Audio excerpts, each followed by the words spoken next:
ماوەسە شەیما ئەگەر بکرێت شوێنی منارەی هەولێر شوێنی جوگرافیاکەی بتوانانی زانیاری لەسەر بدەیت ئەو منارەیە کەوتۆتە کام شوێنی هەولێر. بەڵێ منارەی چۆڵی یاخۆت بڵێن منارە مزەفەریە شوێنەوارێکە لە هەولێرە جێی سەرنجە و مێژەکی دوور درێژ هەیە. ئەو مێژە تێکەڵاوی میراتی ناوچەکە و کولتوری ناوچەکەیە. شوێنی منارەکە دەکەوێتە باشووری ڕۆژئاوای قەڵای هەولێر نزیکە 1 کیلۆمەتر لە قەڵاوە دوورە. بەڕێز دکتۆرۆ شەنگ سوپاست دەکەین کاتی خۆت پێمان بەخشی بتوانین بەیەکەوە چەند لایەنێکی دیکۆمنتی بە پشتبەستن بە بەڵگە مێژوویەکانەوە باس لە منارە بکەین.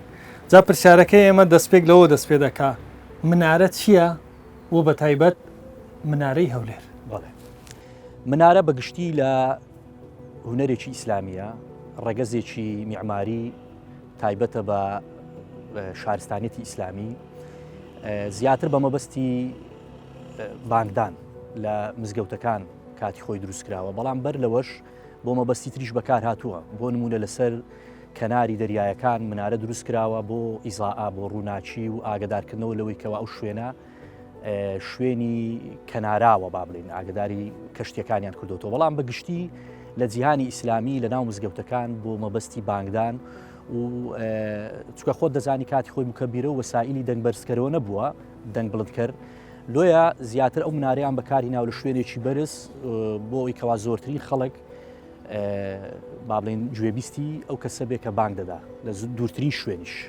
زا لە ڕووی فیزیاییشەوە هەروایە ینی لە شوێنە بەرزەکان عادەتەن دەنگ زیاتر دەڕوە بۆ ئەو مەبەستە زیاتر منارە دروستکراوە لە جیهانی لە شارستانێتی ئیسلامی.